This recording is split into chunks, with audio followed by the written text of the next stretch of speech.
Have you ever heard laughter that doesn't come from the living or seen shadows moving on their own when no one is around? Today's story is going to take you back to the old circus on the outskirts of the city. It had been abandoned for over 20 years, and rumors said anyone who entered after sunset would never return. But what happens when a group of curious friends ignores these warnings and ventures into the haunted circus? What secrets lie within its decaying tents, and what terrifying fate awaits those who dare to enter? Let's find out.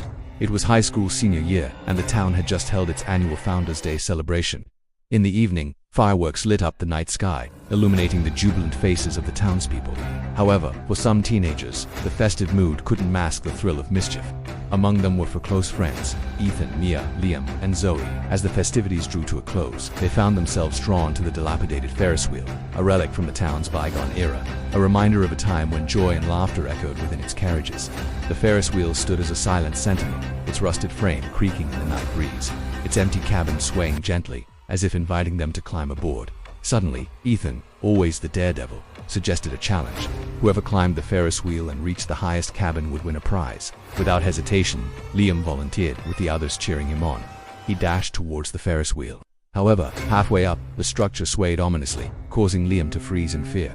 Seeing his apprehension, Mia offered words of encouragement, assuring him he could do it. Her support gave him confidence, and Liam continued his ascent. Finally, as he opened the door to the highest cabin, a strange laugh echoed through the night, sending shivers down his spine. As soon as he climbed inside, the Ferris wheel started to move, slowly at first, then faster and faster. The cabins creaked and groaned under the sudden strain, and Liam screamed in terror, knowing he wouldn't be coming down anytime soon.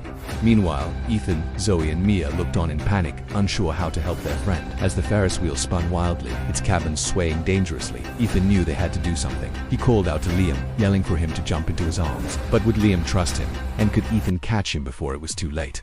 The outcome of this daring rescue attempt hung in the balance, leaving Ethan and the others desperate to save their friend from the clutches of the out-of-control Ferris wheel. Suddenly, the ground beneath their feet seemed to vanish, and they found themselves falling into a dark, endless abyss. They tumbled through the air, their screams echoing through the void.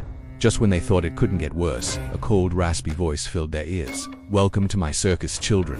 I am the ringmaster." The voice seemed to slither into their bones, sending shivers of fear down their spines. Then they landed on a dusty floor with a dull thud. Dazed and disoriented, they looked around. They were in a huge tent, illuminated only by a single flickering lantern. The air was thick with the scent of decay and despair. They noticed rows upon rows of seats facing a dilapidated stage, and an eerie silence hung in the air. Before they could react, shadowy figures emerged from the darkness.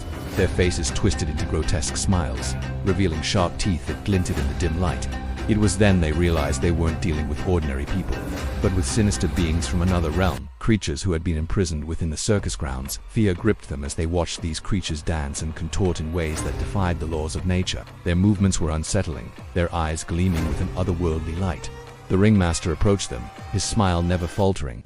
"I have been expecting you," he said, his voice a chilling whisper. "You are here to join my circus, to become part of my show." He gestured dramatically towards the stage. "Your performance will be the most spectacular yet." As the night wore on, they witnessed horrors that defied imagination. Creatures with elongated limbs and vacant stares stalked the tent, their presence oozing a palpable dread. One moment they might appear as harmless clowns, and the next they would morph into terrifying beasts with gnashing teeth and blood-red eyes. Each transformation was more grotesque than the last. To escape the torment, they fled deeper into the tent, but there was no refuge.